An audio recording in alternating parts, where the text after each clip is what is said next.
Chévere, Carlos. Bueno, sean cordialmente bienvenidos a la clase del curso de Español de América correspondiente al jueves 26 de febrero. En la sesión pasada hicimos un repaso, una recapitulación de una serie de conceptos atinentes al, a la variación y al cambio lingüístico, entendiendo ambos procesos como necesarios e inmersos en la dinámica social de las lenguas y también entendiendo la consustancialidad de dichos procesos, entendiendo que todo proceso de cambio es precedido por una etapa de variación, aunque sin embargo no todo proceso de variación va a llevar al cambio lingüístico, que a propósito de esto hablábamos de la variación estable. ¿Por qué les insisto tanto en el cambio y la variación lingüística para ubicarnos desde el punto de vista teórico y metodológico en lo que vamos a hacer este semestre? Desde finales del curso pasado de Historia de la Lengua hasta este momento del curso de Español de América, nosotros nos vamos a dedicar a estudiar el cambio lingüístico. De hecho, a partir de hoy vamos a comenzar a discutir los últimos cambios que se suscitaron en la lengua española a partir del siglo XVI, que en cierta manera determinaron la transición entre lo que conocemos como la norma medieval y la norma moderna.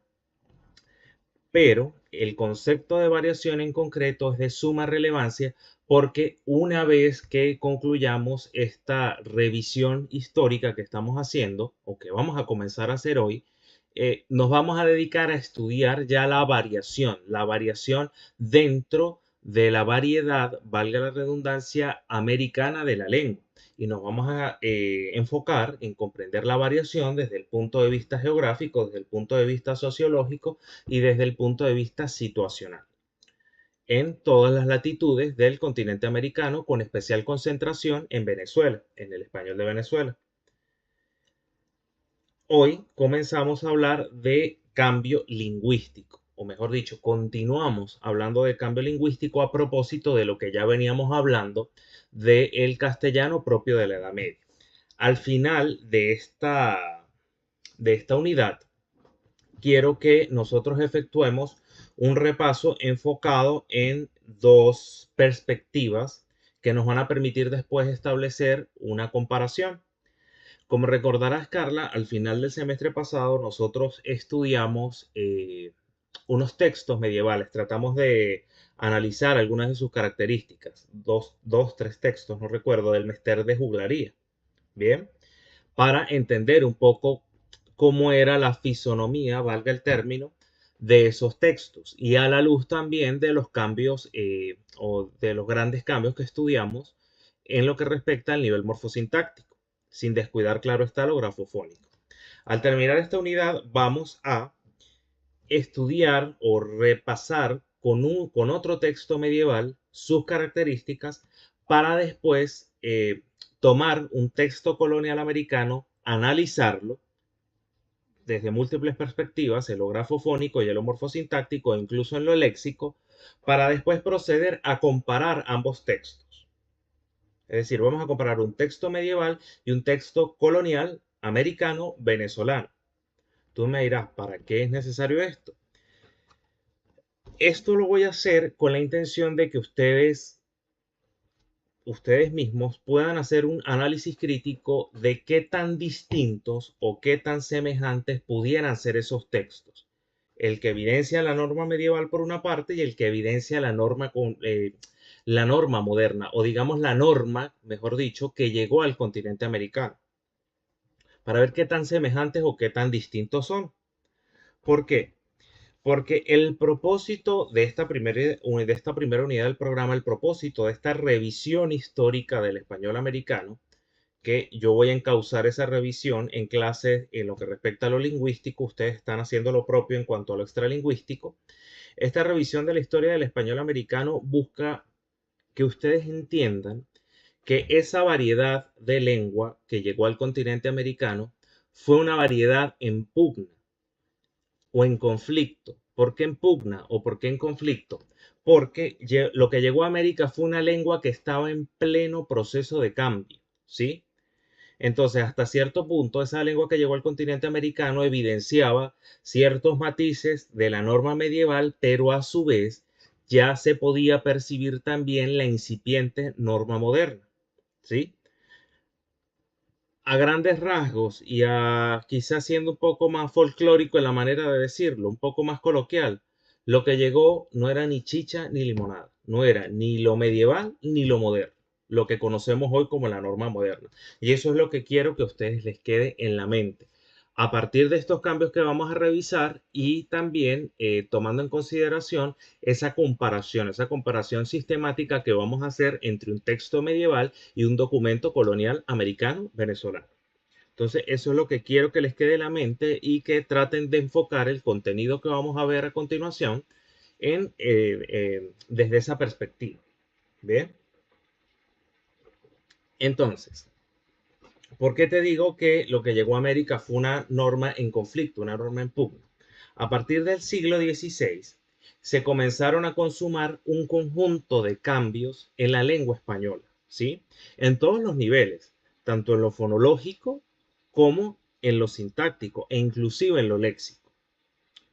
Estos cambios propiciaron entonces una diferenciación bastante marcada entre lo que se conocía como la norma medieval, lo que reflejaba, por ejemplo, la literatura medieval y los escritos medievales, comenzaba entonces a propugnarse una diferenciación bastante marcada entre esos textos de la Edad Media castellana y lo que posteriormente reconoceríamos como la norma moderna. Pero ¿qué pasa? Hubo un periodo de unos cuantos siglos de transición, es decir, no es que fue muy marcada y delimitada la transición entre una norma y otra, ¿no? Como todos los hechos de la lengua, todos los hechos concernientes a la lengua llevan un tiempo, porque evidentemente, y si tomamos en consideración el asidero social que subyace al cambio lingüístico, sabemos que el cambio es social. Ahí él innova y esa innovación eh, conlleva el cambio siempre y cuando esa innovación se emplee y se implante dentro de la norma colectiva de la lengua. Por ende, es un proceso que tarda.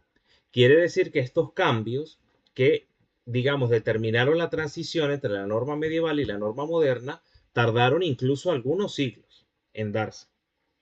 Tan es así que la norma moderna, al no estar de todo delimitada, al estar un tanto, no, bastante incipiente, y al estar eh, apenas generándose, suscitándose al momento del descubrimiento de América, eso implicó entonces que lo que llegó a América era una norma en conflicto y de ello dan cuenta los textos coloniales, ¿sí?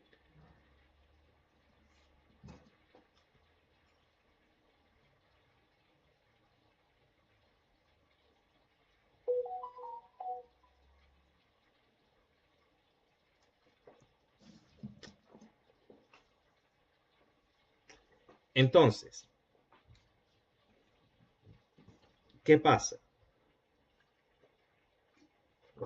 Si a partir del siglo XVI apenas estaba comenzándose a generar la nueva norma en la metrópoli, desde luego había mucha inestabilidad en cuanto a los usos lingüísticos.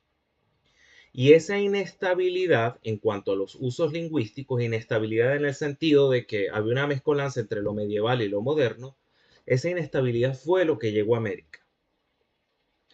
Y si la norma tardó en establecerse unos cuantos siglos en la metrópoli, con mucha más, cuando te digo metrópoli me refiero a España, ¿no?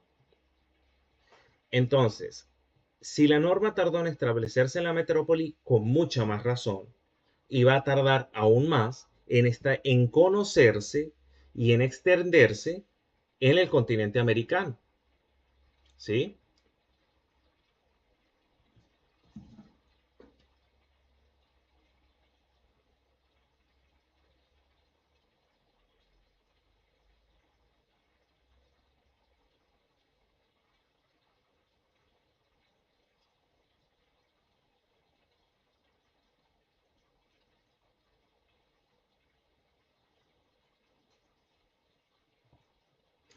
Entonces, ¿qué pasa? El descubrimiento se produce en 1492.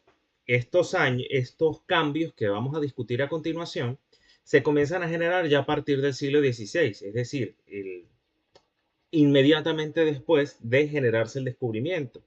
Entonces, claro, se puede ver en la documentación colonial americana una cronología de lo que fueron esos cambios. Porque, claro, los primeros viajeros, los primeros escribanos, los primeros amanuenses que llegan al Nuevo Mundo, conocían lo que nosotros calificamos acá como la norma medieval y escribían de esa forma.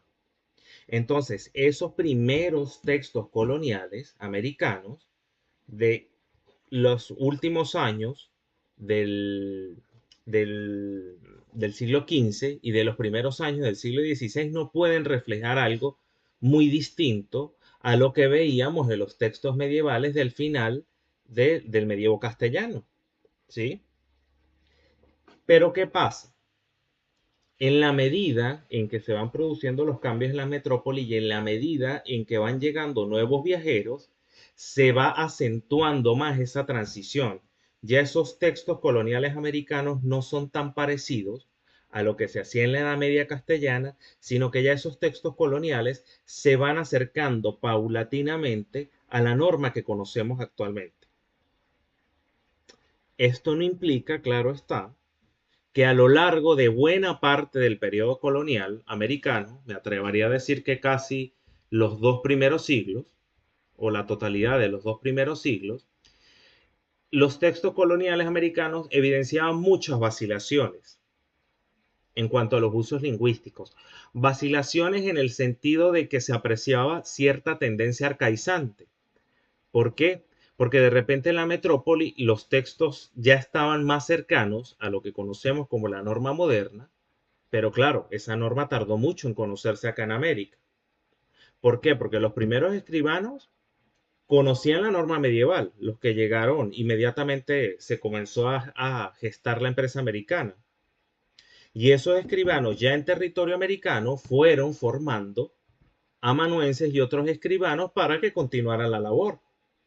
Bien, entonces claro, acá tardó más en abandonarse por completo la norma medieval en favor de la moderna. ¿Sí? Y fíjate que esa transición entre lo medieval y lo moderno, digamos que el punto de resolución más contundente que tuvo se dio ya a comienzos del 18, específicamente en 1713, cuando surge la Real Academia Española de la Lengua.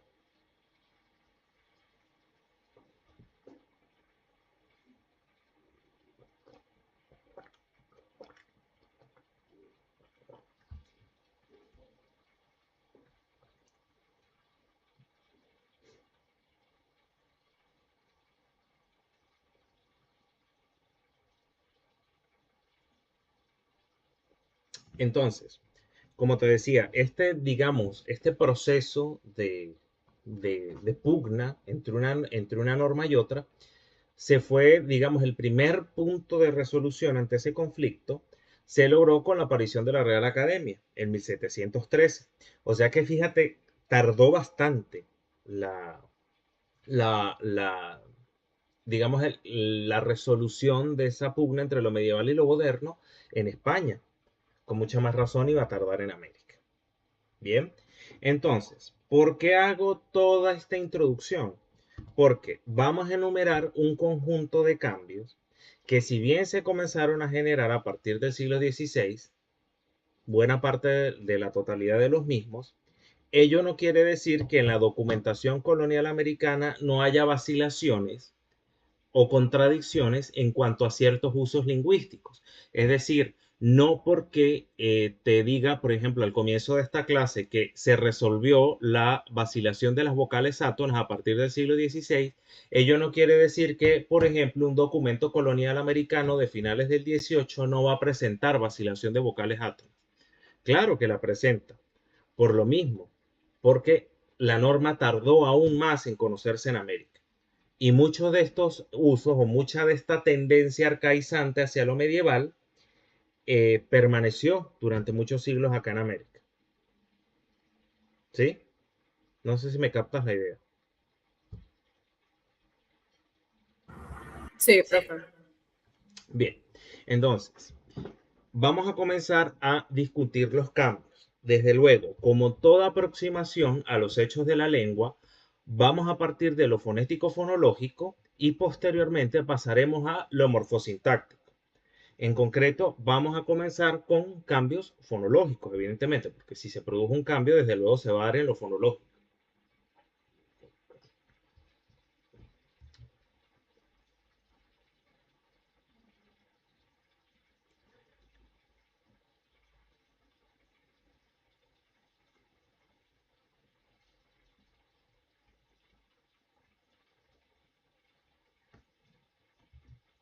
Bien, quiero que recuerdes, por favor, cómo está constituido el triángulo vocálico de nuestra lengua para que pasemos a hacer ciertas descripciones, ciertas precisiones sobre el primer cambio. Bien, recuerda que para acercarnos a lo fonológico, al plano fonológico, cualquier descripción que se haga en lo fonológico y en lo fonético, es preciso arrancar por los timbres vocálicos, ¿sí? Entonces, déjame tomar nota de acá de algo, por favor.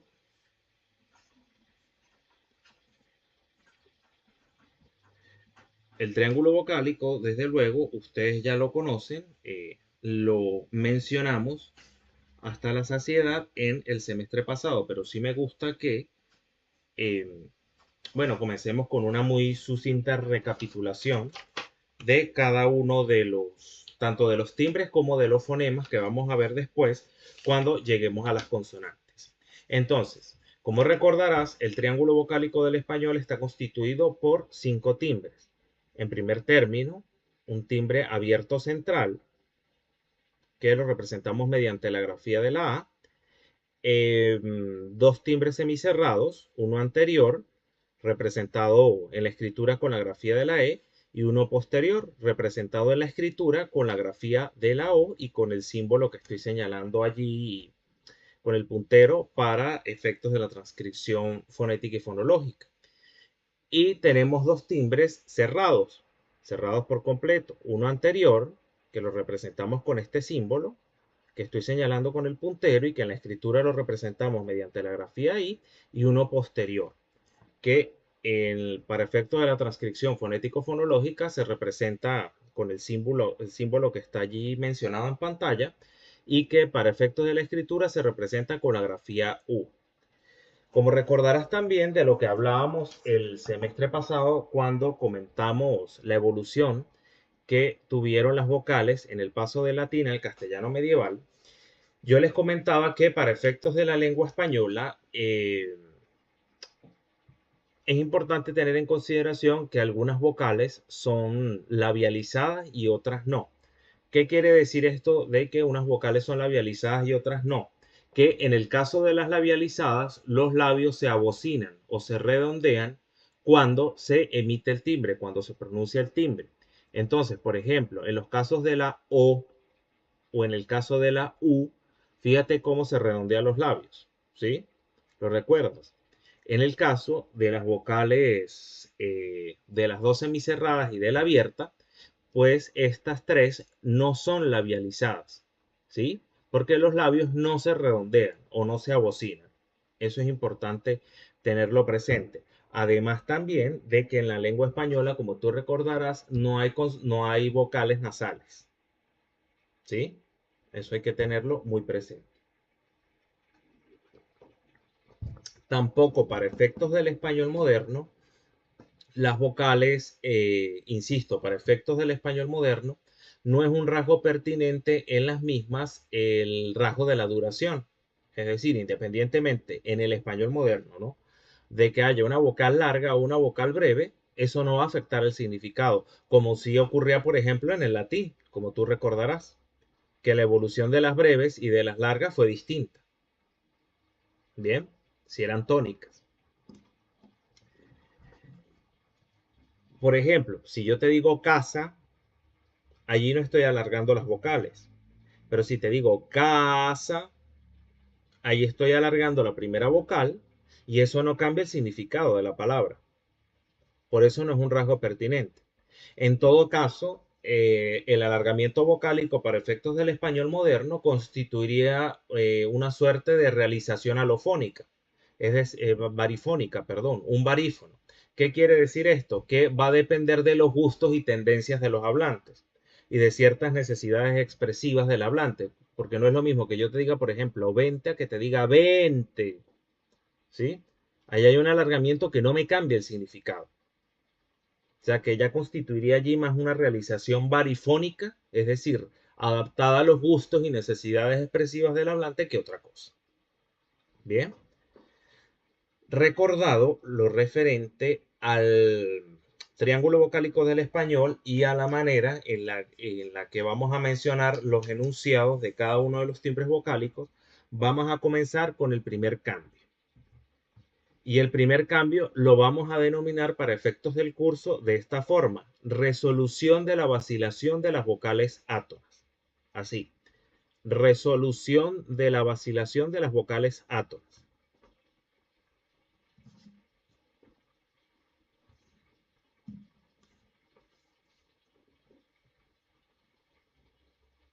De todas formas, al final de la sesión voy a enviar el PDF de la presentación, como de costumbre, para que lo tengan, ¿sí? Que no tengan que estar tomando tanta nota.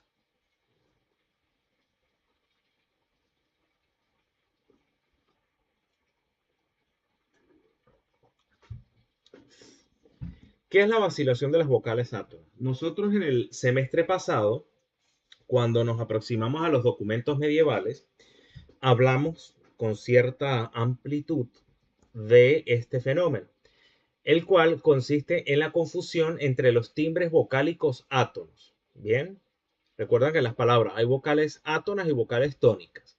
Esto ocurre específicamente con las átonas. Bien, consiste en la confusión entre los timbres vocálicos átonos, especialmente los pertenecientes a una misma serie. ¿Sí? Esto es un rasgo clave. ¿Por qué? Porque la vacilación en casi la totalidad de los casos se va a dar específicamente entre timbres pertenecientes a una misma serie. Es decir, se van a confundir. Quiere decir que, por ejemplo, se van a confundir timbres timbres de la serie anterior, por ejemplo. Entonces se va a confundir la I por la E o la E por la I.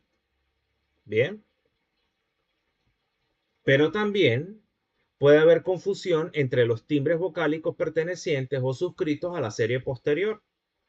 Es decir, va a haber confusión de O en lugar de U o viceversa, de U en lugar de O. Entonces, por eso insisto y reitero, se entenderá por vacilación de las vocales átonas a la confusión que se da entre timbres vocálicos átonos, especialmente los que pertenecen a una misma serie.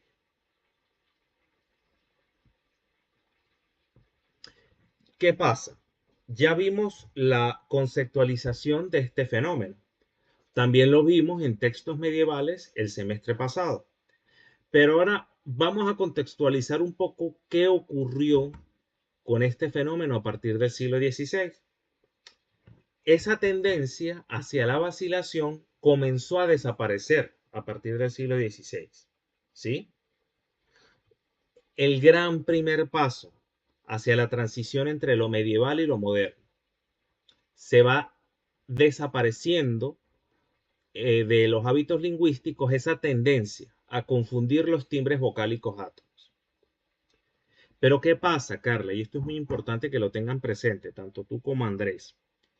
No por el hecho de que esa tendencia a confundir las vocales átonas o a vacilarlas comenzó a resolverse a partir del siglo XVI, ello no quiere decir bajo ningún concepto de que ese fenómeno no llegó al español de América y no se implantó como parte de esa modalidad de la lengua que llegó a América. ¿Sí? Y tiene mucho sentido que la vacilación haya llegado, porque recuerda que el descubrimiento se dio a finales del siglo XV. Bien, Tiene sentido que la vacilación haya llegado al tomar en cuenta que estos cambios se comenzaron a gestar a partir del siglo XVI. La vacilación de vocales átonas ciertamente desapareció de forma temprana, desapareció entre comillas de forma temprana en el caso del español de España, pero persistió con acusada frecuencia en el español de América. Bien, tanto en la oralidad como en la escritura. Pero desde luego, el único testimonio que tenemos de cómo era el español de América en sus primeros tiempos, lo tenemos gracias a la documentación colonial americana. No tenemos audios de la época, ¿verdad? Entonces, ¿qué pasa?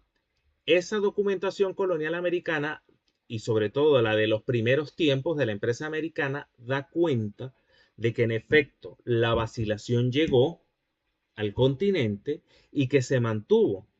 Tanto se mantuvo que persistió tanto en la oralidad como en la escritura hasta el siglo XVIII.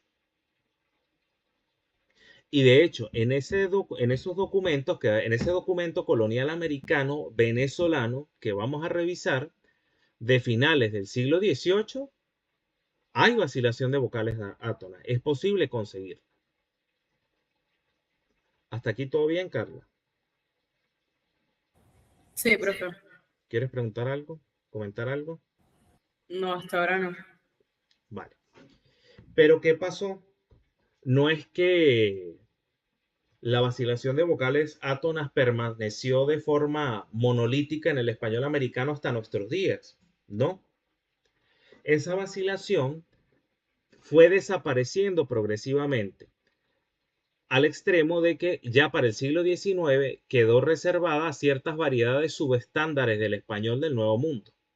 Cuando te hablo de variedades subestándares me refiero a variedades menos prestigiosas desde el punto de vista sociológico. Por lo general, las variedades o las formas de habla referentes a los sociolectos propios de los estratos socioculturales más bajos o a los dialectos propios de las zonas rurales. A eso me refiero con variedades subestándares. Bien. Entonces, tú me dirás, ajá, vacilación de vocales átonas, confusión entre los timbres vocálicos átonas, especialmente los pertenecientes a una misma serie. Ajá, vamos a ver ejemplos. Es muy común, por ejemplo, en el español de Mérida, claro, tú no eres merideña y no eres y mucho menos del área rural, pero, por ejemplo, de la zona donde yo soy, de Bailadores, es muy común escuchar, sobre todo en la gente de mayor edad, de los estratos generacionales más altos, pero también en gente de mediana edad, o sea, gente que no pasa de los 40 años incluso.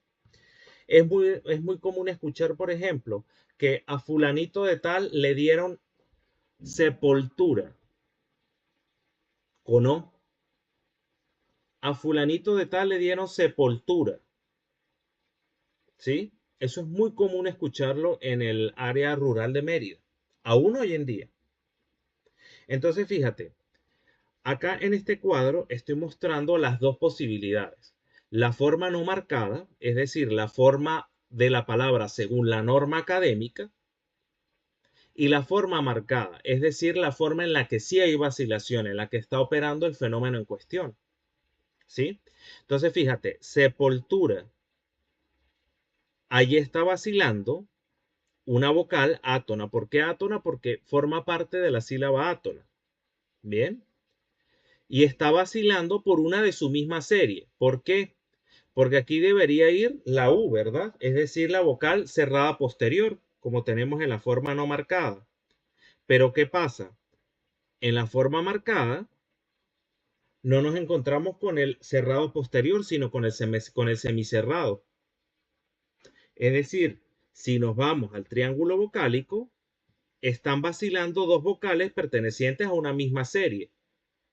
El hablante estaría diciendo sepultura, empleando la semicerrada posterior, cuando debería decir sepultura, empleando la cerrada posterior. Esto es la vacilación de vocales átonas. Y vuelvo, reitero, a pesar de que comenzó a resolverse a partir del siglo XVI, Los datos históricos atinentes al español americano demuestran que se mantuvo tanto en la oralidad como en la escritura hasta el siglo XVIII.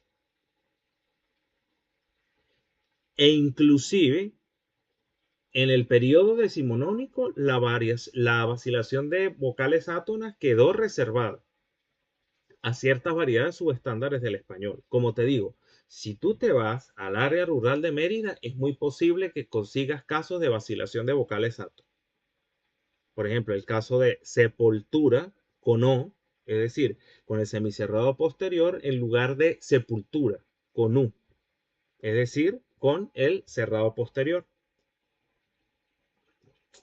Este ejemplo de sepultura es de la oralidad merideña, pero los siguientes ejemplos que te voy a mostrar son tomados de documentos coloniales americanos, venezolanos, de finales del siglo XVIII. ¿Sí? Es decir, son ejemplos tomados de esos textos que tú y Andrés van a revisar conmigo al final de esta unidad. Fíjate, por ejemplo, implica en lugar de implica. Fíjate que la vacilación se da en una sílaba átona, desde luego, por eso se habla de vacilación de vocales átonas, y están vacilando timbres vocálicos pertenecientes a una misma serie. ¿Por qué? Porque este hablante empleó en la escritura el semicerrado anterior en lugar del cerrado anterior, es decir, E en lugar de I.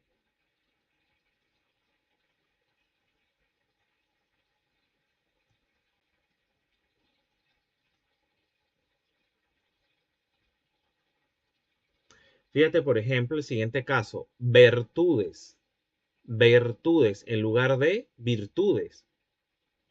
Tenemos vacilación de una vocal en una sílaba átona. Bien. Y en este caso están vacilando las dos vocales pertenecientes a la serie anterior. El hablante prefirió emplear, o empleó, mejor dicho, la semicerrada anterior en lugar de la cerrada anterior. Este ejemplo, virtudes, lo tomé específicamente de un documento colonial venezolano escrito a finales del 18, creo que en 1786, si mal no recuerdo, en Huigüe, Carabobo. ¿Mm? Fíjate este ejemplo, un ejemplo caraqueño, por cierto. Acumule en lugar de acumule. Fíjate tú que la vacilación se da desde luego en una sílaba átona y se propicia entre vocales de una misma serie, en este caso de la serie posterior, porque el escribano empleó, digo escribano porque este no es un fenómeno de una grabación, no es un ejemplo de una grabación, es de un documento colonial, ¿no? Y el escribano prefirió o empleó la semicerrada posterior en lugar de la cerrada posterior. Por ejemplo, el siguiente caso, envío en lugar de envío. Envío, ejemplo merideño, documento merideño de finales del 18 también.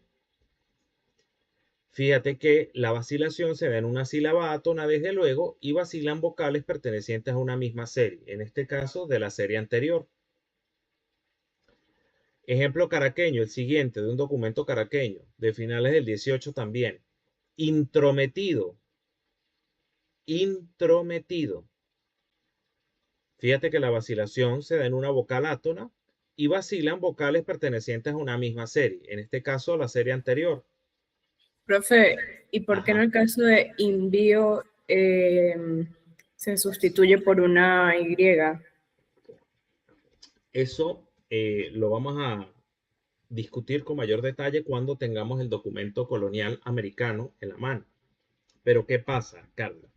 Al igual que en los textos medievales, los documentos coloniales americanos reflejan, digamos que inseguridad en cuanto al uso de las grafías o inseguridad en cuanto a la relación entre grafías y sonidos, en cuanto a lo grafofónico.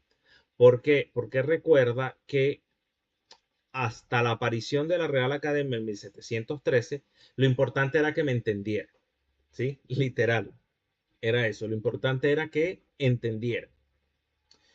Y no había, digamos, una norma del todo establecida como la que tenemos hoy en día en cuanto al uso de ciertas grafías. Entonces es muy común conseguirte, por ejemplo, una Y con valor vocálico, como en este caso, representando una vocal, pero también es muy común conseguirte una I latina con valor de consonante, ¿sí? Porque no fue sino hasta el 1713 cuando la Real Academia comenzó a delimitar el uso de las grafías a partir de un criterio etimologizante, es decir, a partir de la etimología de las palabras, ¿sí? Fíjate, por ejemplo, este ejemplo de La Guaira, de lo que actualmente es el estado de La Guaira. Desfrutamos en lugar de disfrutamos. Clarita allí la vacilación, ¿no? Y el último ejemplo, definitiva, definitiva, en lugar de definitiva, ¿sí? Recientemente tuve la oportunidad de, esto como comentario aparte, ¿no? Porque, insisto, en este momento estamos hablando de vacilación de vocales átonas para comentar su resolución, su resolución en la norma general de la lengua, en la norma moderna, a partir del siglo XVI. Pero como te digo, yo no quiere decir que en la actualidad no haya casos de vacilación de vocales átonas por allí, rodando en las distintas variedades del español americano. Como te comentaba, en el español de Mérida, en la zona rural es muy común, sobre todo en los hombres, conseguir vacilación de vocales átonas. Pero, por ejemplo, los argentinos tienden mucho a eso. El argentino, por ejemplo, cuando va a decir que, cuando dice que va a trabajar o que viene de trabajar, dice voy a laburar o vengo de laburar. ¿Sí? Entonces ellos dicen vengo de laburar o voy a laburar con U, en lugar de decir voy a laborar o vengo de laborar. Allí hay vacilación. En una sílaba tónica, por ende, en una sílaba átona y por ende en una vocal átona. Y la vacilación se da entre timbres de una misma serie. En este caso, de la serie posterior. Porque el argentino emplea la U, es decir, el cerrado posterior, en lugar de la O, en lugar del semicerrado posterior. Laburar, en lugar de laborar. ¿Sí? ¿Queda claro esto, Carla? Sí. Bien. Entonces, como no hay dudas al respecto, pasemos al siguiente cambio. Ya vimos la resolución de la vacilación de las vocales átonas. Pasemos ahora a las consonantes. Respecto a las vocales, lo único que teníamos que decir era eso, lo referente a la vacilación.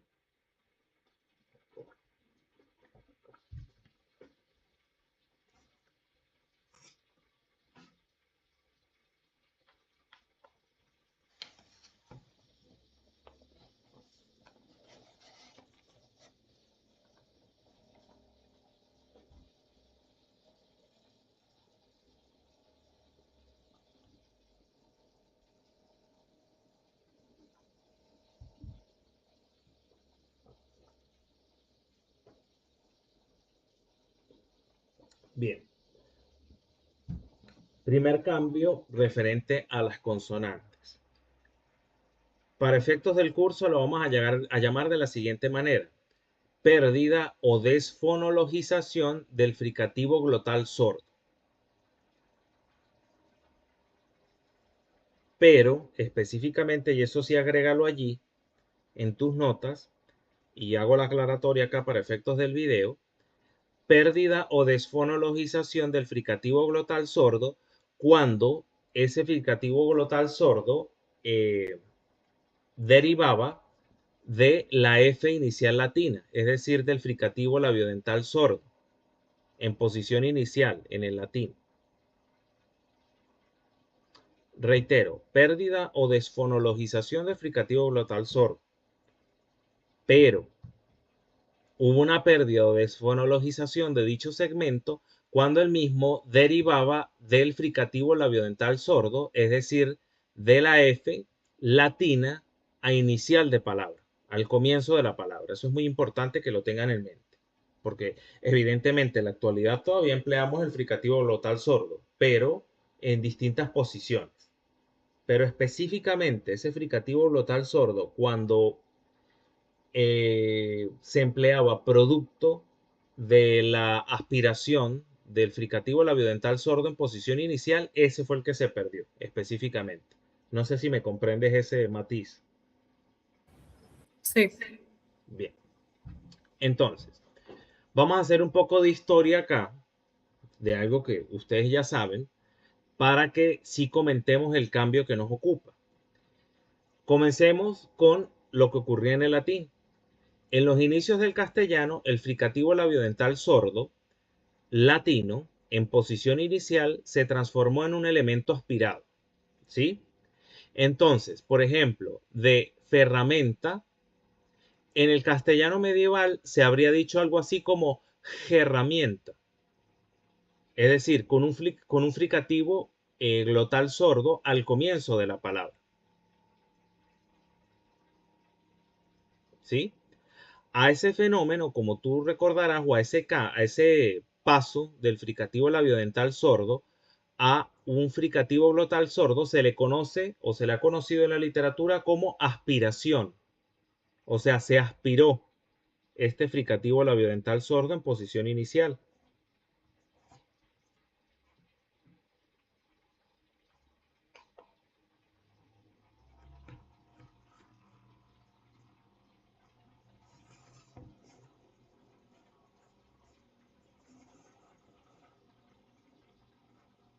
Entonces, repito, en los inicios del castellano, el fricativo labiodental sordo latino en posición inicial se transformó y evolucionó a un elemento aspirado. A esto se le conoce como la aspiración, a este cambio.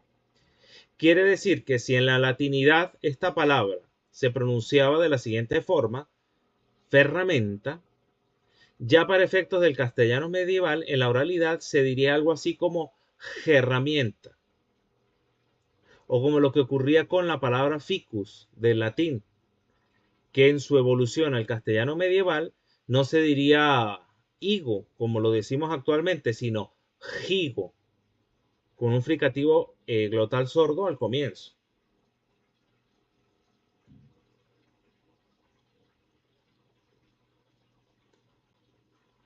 Ahora bien, ahora sí corresponde hablar del cambio, de la desfonologización de ese fricativo glotal sordo, ¿sí? Ya acá, en el segundo párrafo. ¿Por qué? Repito, aquí sí ya comienza el cambio que nos ocupa en este punto, a partir del siglo XVI. El fricativo glotal sordo, fíjate acá en la lámina, el fricativo glotal sordo, producto de esa aspiración, se mantuvo como elemento aspirado, valga la redundancia, hasta el siglo XVI, cuando desapareció de la pronunciación y se produjo el cero fonético que actualmente representa la grafía H. Este es el cambio, Carla. Acá está el cambio precisamente. Se mantuvo el fricativo glotal sordo como un elemento aspirado hasta el siglo XVI. Pero ya a partir de este siglo comenzó a desaparecer de la pronunciación. Este es uno de los cambios más tempranos y que se dio más rápidamente. Ese fricativo glotal sordo desapareció de la pronunciación y se produjo el cero fonético, que actualmente representa la grafía H. ¿A ti en alguna oportunidad en la primaria no te llegaron a decir que la H era muda? Sí. Bueno, viene de acá precisamente, de este cambio que comenzó a surgir, que se dio, mejor dicho, porque fue de los cambios más tempranos y que se dieron de forma más rápida, más aceleradamente, ese cambio que se dio en el siglo XVI. ¿Sí? Entonces, ¿qué pasa? Para recordar un poco lo que veíamos el semestre pasado respecto al trasfondo sociológico del cambio lingüístico. Este fenómeno Es decir, esa tendencia hacia el cero fonético, es decir, esa tendencia a eliminar de la pronunciación el fricativo glotal sordo, inició en los sectores cultos de la sociedad peninsular y trascendió a los estratos más bajos hasta hacerse oficial. Es decir, la gente más encumbrada desde el punto de vista sociocultural en esa España del siglo XVI fue la que comenzó a eliminar de la pronunciación ese fricativo glotal sordo. Es decir, fue la gente más encumbrada en cuanto al estrato sociocultural la que comenzó a decir, por ejemplo, herramienta en lugar de herramienta.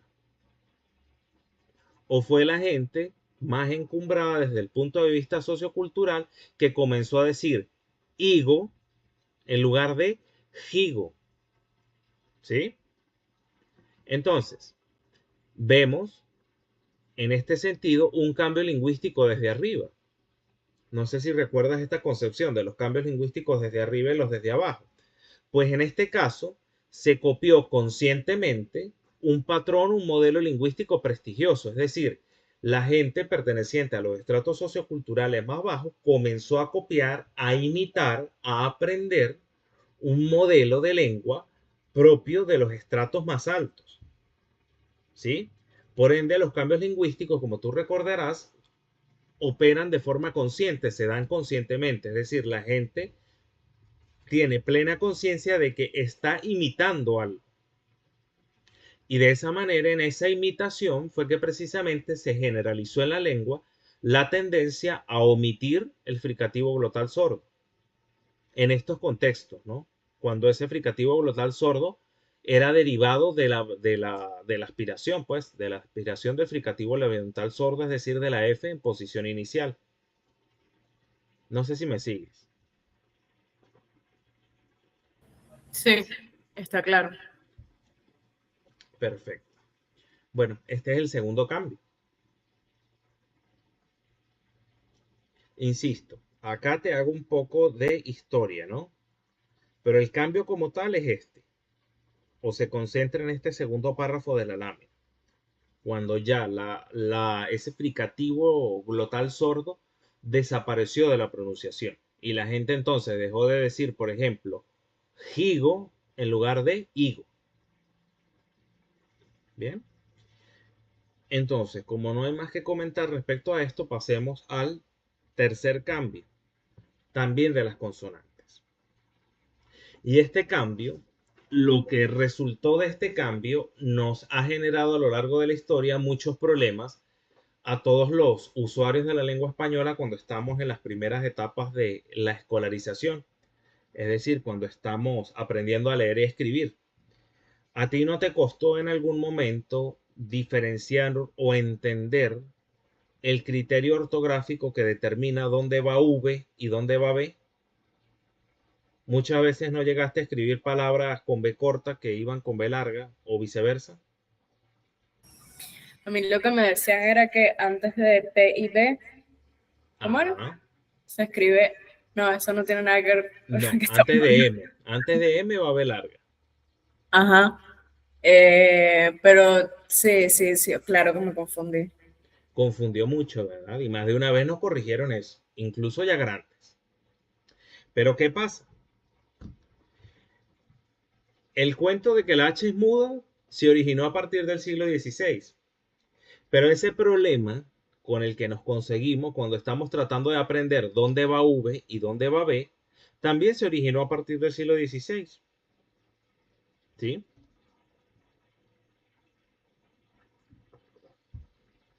Ese cambio lo vamos a denominar de la siguiente manera para efectos del curso. Instauración de la confusión entre B y V. ¿Sí? Instauración de la confusión entre B y V.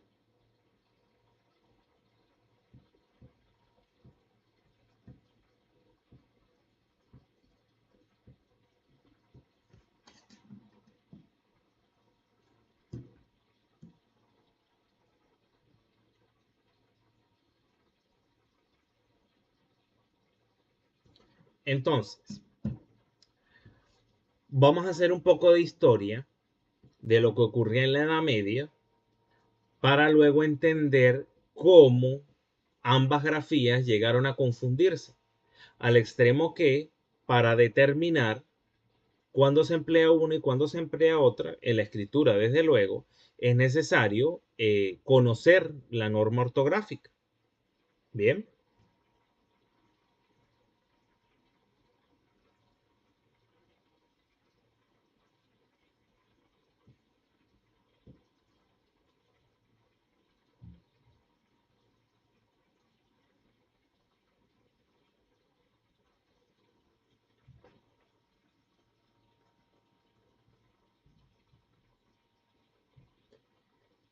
Entonces, Carlos, en la Edad Media, el oclusivo bilabial sonoro, que tú muy bien lo conoces, este acá, el oclusivo bilabial sonoro, y el fricativo bilabial sonoro, este señor de acá, eran sonidos distintos, es decir, eran fonemas distintos. Porque como tú recordarás específicamente el fricativo bilabial sonoro, actualmente es un alófono, ¿sí o no? Un alófono del oclusivo bilabial sonoro. Ya vamos a ver eso mejor. Pero ¿qué pasa? En la Edad Media, el fricativo bilabial sonoro no era un alófono, era un fonema en la lengua española de aquel entonces, en la lengua castellana, perdón, de aquel entonces, con propiedades distintivas dentro del sistema. Era un fonema.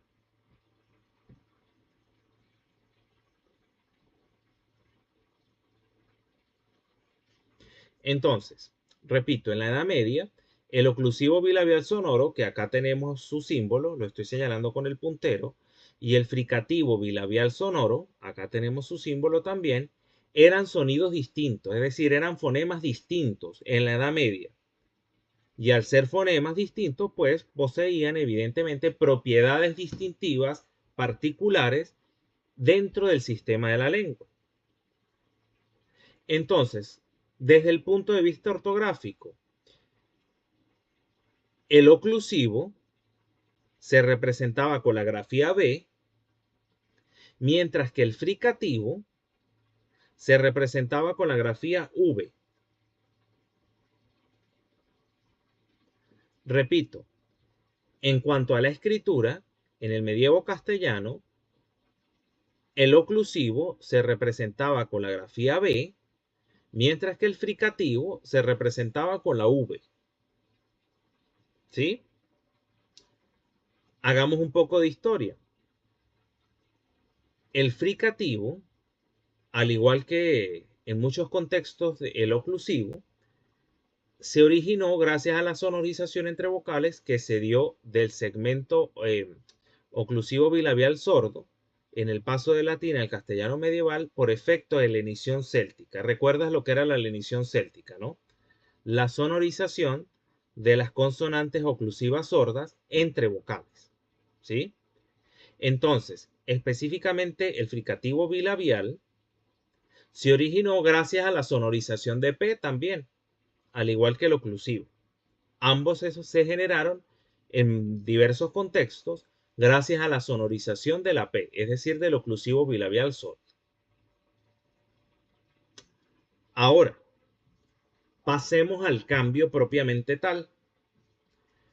Te decía que el oclusivo se representaba en la Edad Media con la grafía B y el fricativo con la grafía V. ¿Sí?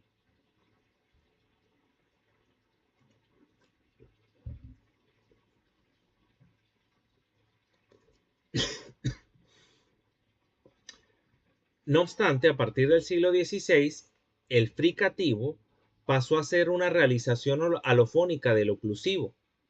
Es decir, a partir del siglo XVI, este señor, el fricativo, dejó de ser un fonema propiamente tal y pasó a ser un alófono del oclusivo. ¿Sí? Cuando se evidencia o cuando nos encontramos este alófono en la lengua española, cuando nos conseguimos con una B, con un bilabial entre vocales.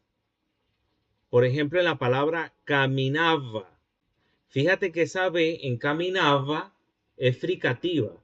Hay una fricción. Uno muerde un poco el labio inferior. ¿Por qué? Porque está entre vocales. Caminaba. Haz el ejercicio tú. Caminaba. Aquí estoy exagerando yo un poco, pero sí tiende uno a Caminaba. morder. ¿Lo percibes? Ajá. Sí, porque esa B, ese bilabial, perdón, está entre vocales. Y eso genera cierta fricción en la producción de la consonante. No es oclusiva. Como por ejemplo la B en barco. Haz la prueba. Barco. Allí la B es completamente oclusiva. Barco. ¿Sí? Claro. Pero por ejemplo, en caminaba, tú te muerdes un poco los labios. ¿Sí? Entonces son distintas. Entonces, ¿qué pasa? Este señor fricativo, el fricativo bilabial sordo, sonoro, perdón, dejó de ser un fonema a partir del siglo XVI y pasó a ser un alófono o una realización alofónica, específicamente cuando el bilabial se da entre vocales. ¿Qué es un alófono? Una realización de un fonema, pero en un contexto determinado, ¿sí? Eso es muy importante que lo tengas claro. ¿Qué es un alófono? Una realización de un fonema, pero en un contexto fonológico determinado. En este caso, el fricativo siempre se va a realizar entre vocales en el español, para efectos del español. Por eso es un alófono, porque tiene una distribución contextualizada. O sea, dependiendo del contexto, se puede suscitar o no. ¿Sí? No es que va a depender de los gustos del hablante. No. No es un barífono. Es un alófono. No sé si me captas acá. Sí, profe, lo capto. Entonces, ¿qué pasó? Si en la Edad Media castellana el oclusivo, que te lo señalo acá, se representaba con la grafía B y el fricativo con la V, quiere decir entonces que si ese fricativo pasó a ser un alófono, quedó la grafía V bailando por allí,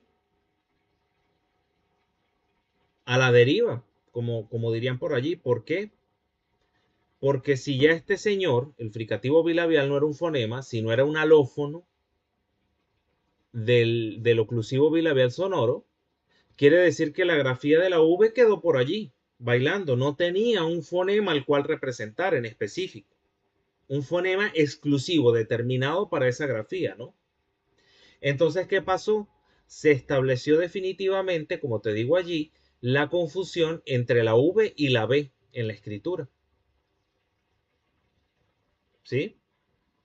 Entonces, por culpa de la desaparición del fricativo y el paso del fricativo de fonema a alófono del oclusivo bilabial, por culpa de ello es que tenemos tantos problemas para entender dónde va V y dónde va B. Y tenemos que estudiar ortografía para poder emplear ambas grafías de forma adecuada, conforme a la norma académica, ¿no?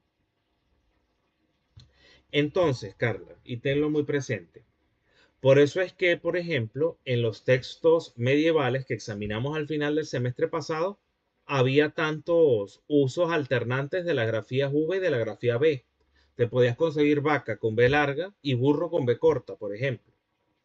¿Sí? Y esa alternancia o ese uso indiscriminado hasta cierto punto de la V y la B llegó a América. En los textos coloniales americanos nos conseguimos con muchísimas vacilaciones en cuanto a los usos de las grafías mencionadas. ¿Por qué? Porque vuelvo y repito, la norma apenas se establecía en la metrópoli. Quiere decir que esa norma tardó mucho en conocerse acá en América y que esos usos alternantes entre V y B larga perduraron por unas cuantas décadas acá en el continente, en el Nuevo Mundo. ¿Sí? Y no es sino hasta el siglo XVIII, en 1713, que la Real Academia estableció un criterio etimologizante para determinar dónde iba V y dónde iba B. ¿Sí? Y evidentemente, Si es en 1713 que la Real Academia establece las pautas para el uso de la V y de la B, desde luego esas pautas, esas reglas establecidas por la RAE, esas reglas ortográficas, tardaron un montón en llegar acá a América. Y por eso es que, por ejemplo, en un documento merideño de finales del siglo XVIII, tú te consigues, por ejemplo, bajaba con B corta. ¿Sí? ¿Estamos? ¿Todo bien? Sí. Bien.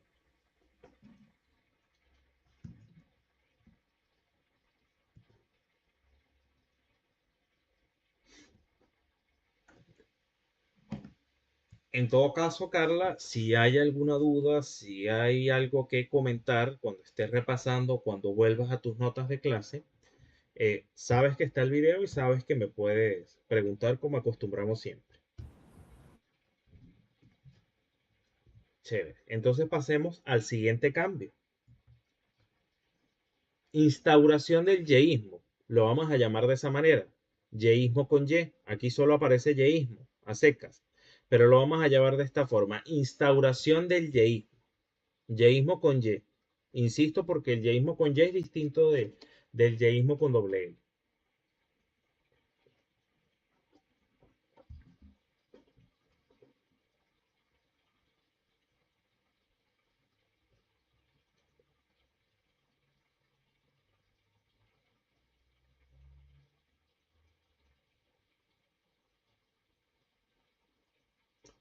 Instauración del yeísmo.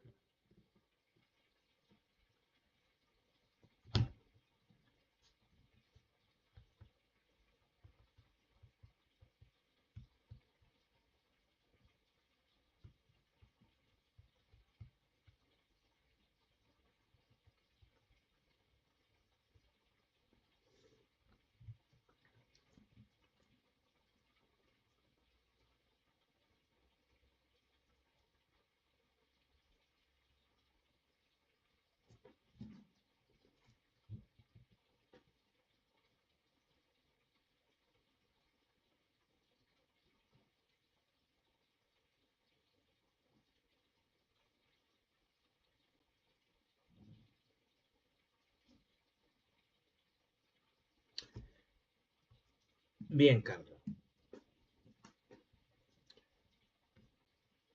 Como recordarás, el semestre pasado, cuando estábamos en nuestras clases de fonología histórica, vimos el origen de estos dos señores, ¿no? Tanto del lateral palatal sonoro como del fricativo palatal sonoro. ¿Lo recuerdas, no? Que estudiamos los respectivos contextos de producción de ambos. Porque desde luego estos segmentos no existían en la lengua latina, ni el lateral ni el fricativo. Entonces, ¿qué entenderemos por yeísmo, Carlos? Será el yeísmo aquella confusión que se origina entre los segmentos aproximante lateral palatal sonoro, que acá tenemos el símbolo, desgraciadamente lo tapa el indicador acá de la grabación, pero acá lo podemos ver también al final del párrafo. Entonces, será yeísmo la confusión entre los segmentos aproximante lateral palatal sonoro y el fricativo palatal sonoro. Bien, eso es el yeísmo. Entonces, un hablante yeísta no distingue pares de palabras como los que te presento en la tabla al final de la lámina. Juguemos un poco. Pronúnciame estas dos palabras que estoy señalando con el puntero, por favor. Pollo Ajá. y pollo. ¿Tú percibes diferencia? No, No, ninguno. ¿verdad? Yo tampoco. Para mí suenan exactamente igual. Y si no las veo escritas, no percibo diferencias desde el punto de vista semántico tampoco. ¿Verdad? ¿Cuál es este pollo? El que estoy señalando allí con el puntero. ¿Cuál es ese? ¿Cómo así? ¿Cuál es este pollo? El pollo con doble L. El que se come. Nadie dice el ave, todo el mundo dice el que se come. Nadie puede decir el ave, sino el que se come. Pero bueno, está bien, lo pasamos. Es el que se come, el que habitualmente se come, el ave. Y el pollo con Y, ¿cuál sería? Ese sé que lo he escuchado alguna vez, pero ahorita no lo identifico. Te explico. Lo que pasa es que tú no eres del área rural, entonces me cuesta. En los caminos de las zonas rurales, por lo general, la gente hace asientos con piedritas para descansar un poco. A esos asientos hechos de forma artesanal con piedras se les conoce como pollo, pollo con Y, pollos. Y yo no sé si tú has visto esas películas de Navidad estadounidenses en las que siempre hay una ventana muy bonita adornada y en el interior y en la parte de adentro de la casa, bajo la ventana hay un asiento, como una especie de butaca. Y en ese asiento guardan cosas, ¿sí? Al pie de la ventana. Eso se llama pollo también, pollo con Y, en español, ¿no? Bien, entonces son dos cosas muy distintas, el pollo que se come al pollo asiento, ¿sí o no?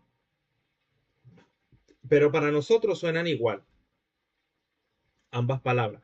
Pero, por ejemplo, para nosotros suenan igual porque somos yeístas, yeístas con Y, ¿no? Pero si fuéramos yeístas, yeístas con doble L, sí habría diferencias en cuanto a la percepción a la hora de pronunciar estas palabras. Porque un yeísta con doble L dirá pollo al pollo con Y, como lo decimos nosotros, pero el pollo con doble L diría algo así como pollo, como que si hubiera una glide allí. Pollo, como I, lo pronunciaría como una I. La doble L la pronunciaría como una I. Pollo, distinto del pollo que decimos nosotros.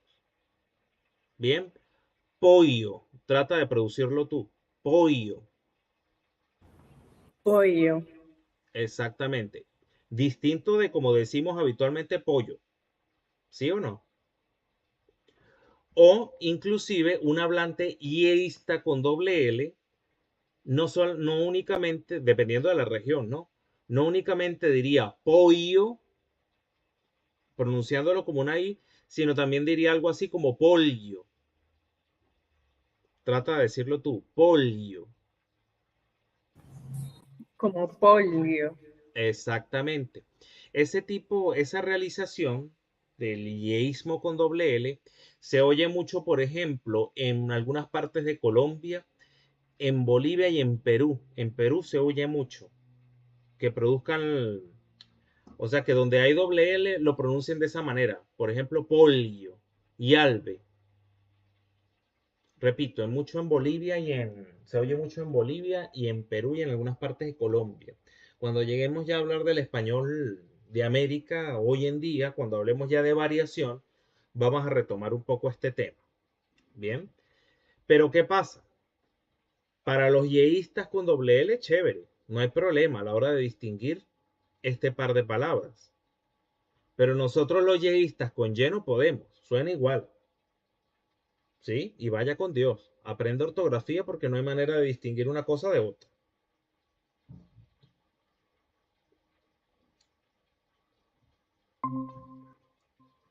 Le damos la bienvenida a Andrés, que se acaba de incorporar.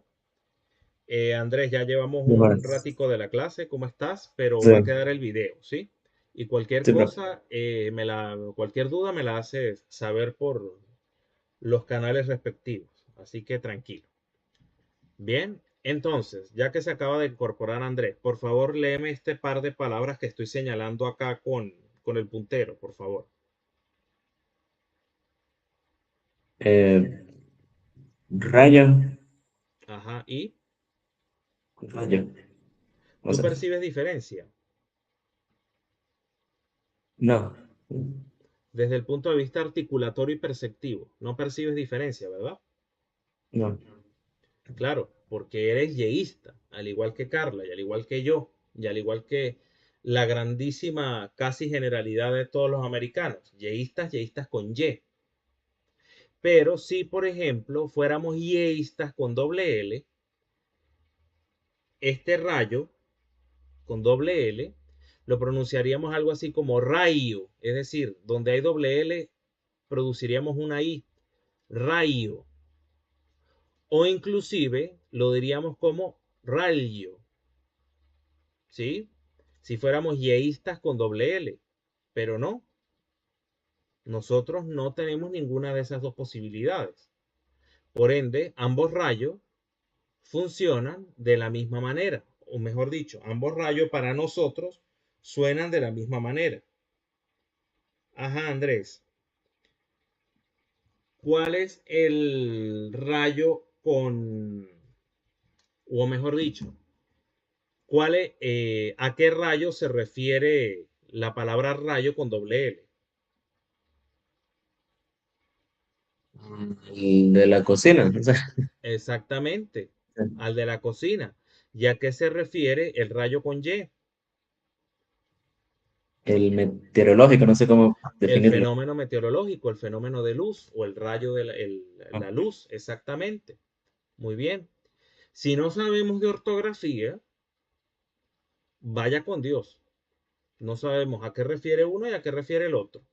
Desde el punto de vista semántico son distintos, pero para nosotros, los yeístas con Y, desde el punto de vista articulatorio y perceptivo, no vemos ninguna diferencia. Ajá, Andrés, ahora léeme este par de palabras, por favor. haya Ajá. y haya. ¿Carla percibe diferencia? No. En la pronunciación, Ajá. no. No, ¿verdad? Suenan igual. Pero un hablante, ajá, y para nosotros suenan igual porque somos yeístas, yeístas con Y. Pero para un hablante yeísta, yeísta con doble L, el haya con Y lo pronunciará como lo pronunciamos nosotros, haya. Pero el haya con doble L lo va a pronunciar como haya o inclusive como alia. Esa pronunciación completamente lateralizada, alia, le decía Carla, es muy común en algunas zonas de Colombia, en Perú y en Bolivia. Entonces, Andrés, el AIA con doble L, ¿a qué hace referencia? Creo que es el verbo hallar de encontrar. Exactamente. ¿Y el haya con Y? Creo que es subjuntivo del verbo haber. Ajá, exactamente. El auxiliar. Perfecto. En algunos casos auxiliar. Entonces, retomando y un poco para inmiscuir a Andrés en esta discusión, incluirlo, mejor dicho. El yeísmo, ¿qué pasa? Estamos estudiando los cambios que se comenzaron a dar a partir del siglo XVI en la lengua española. Y uno de esos cambios fue la instauración del yeísmo, Andrés. Entonces, este título que está acá, hay que completarlo en la lámina. Instauración del yeísmo. ¿Qué entenderemos por yeísmo? ¿O qué dicen, por ejemplo, los manuales de lingüística hispánica y los manuales de dialectología? Confusión, el yeísmo será la confusión entre los segmentos aproximante lateral, palatal sonoro, y el fricativo palatal sonoro. Bien, por ende, no distinguimos pares de palabras como los que acabamos de mencionar. ¿Qué pasa? Esa confusión entre ambos segmentos se comenzó a dar a partir del siglo XVI en distintas zonas peninsulares, es decir, en varios lugares de España. Entonces la confusión entre uno y otro se comenzó a dar a partir del siglo XVI.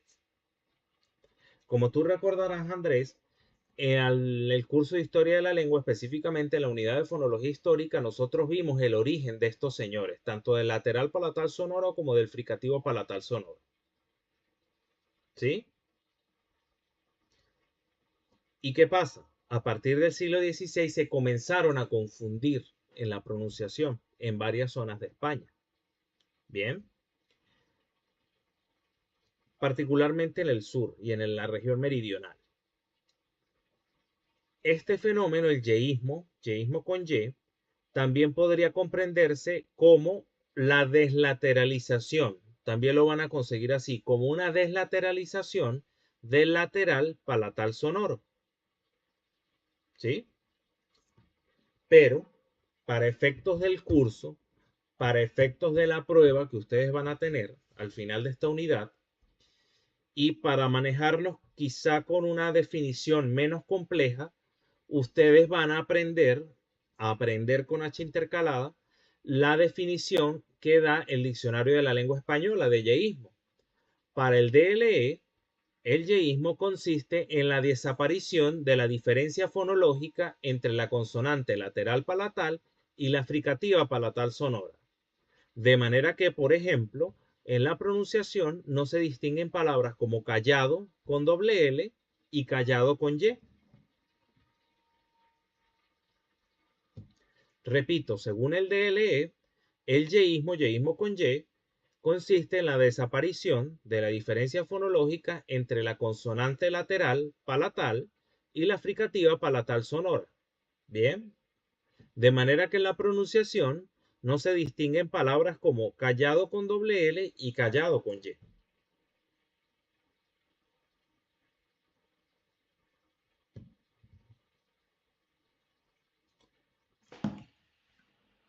A ver, Carla, ¿el callado con doble L a qué refiere? A estar en silencio. Ajá, exacto, al participio del verbo callar. ¿Y el callado con Y? No estoy segura, pero tendrá algo que ver con un callo.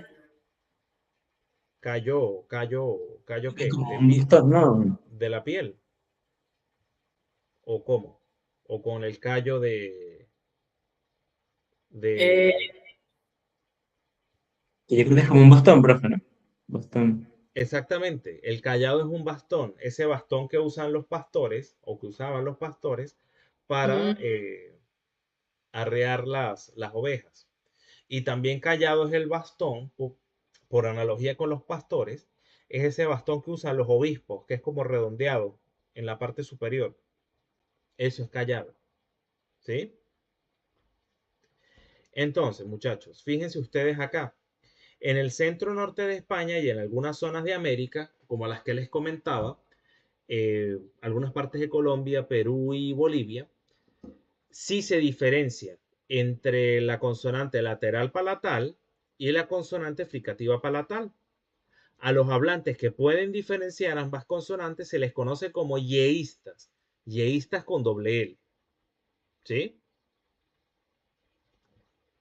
Pero nosotros no somos yeístas con doble L, somos yeístas con Y, porque no distinguimos, ¿sí? Y esa tendencia a no distinguir o a confundir en la pronunciación el lateral palatal sonoro y el fricativo palatal sonoro se originó en el siglo XVI. Fue de ese conjunto de cambios que se comenzaron a gestar a partir del siglo XVI. Desde el punto de vista histórico y en cuanto a la historia del español de América propiamente tal, hay algo de suma importancia para destacar con respecto al yeísmo. ¿Por qué?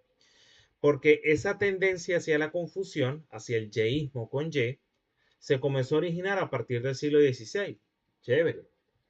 Pero primero, tardó muchos años en consumarse esa tendencia en buena parte de España, ¿sí?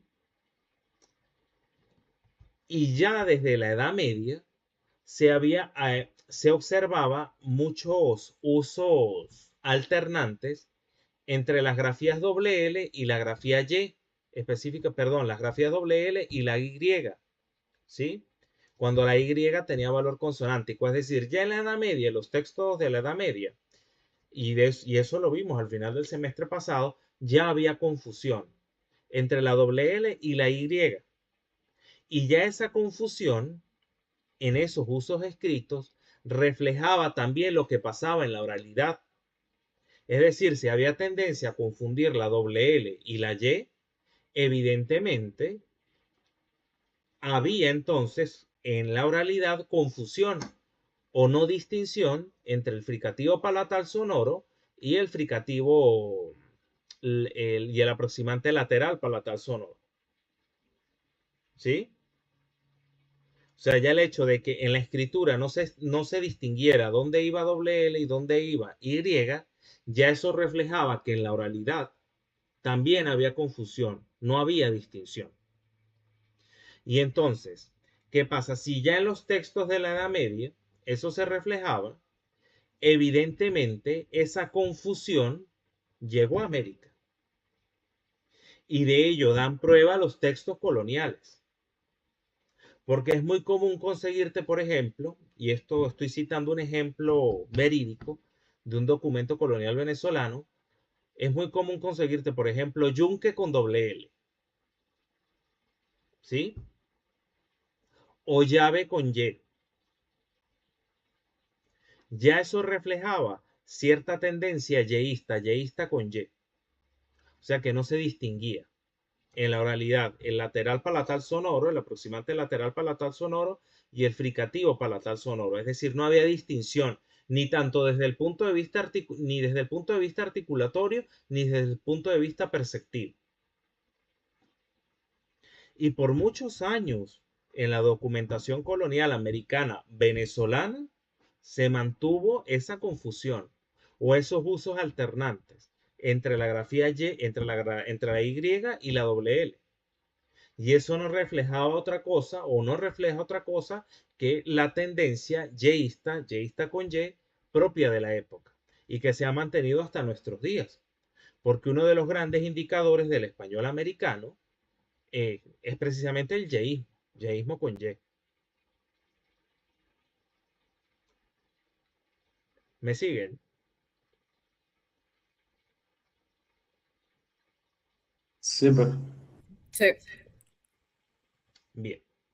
Entonces, muchachos, como vamos a tiempo con la discusión que estamos efectuando, voy a dejar la sesión del día de hoy hasta acá para no abrumarlos de tanta información. Andrés, por favor, revise el video.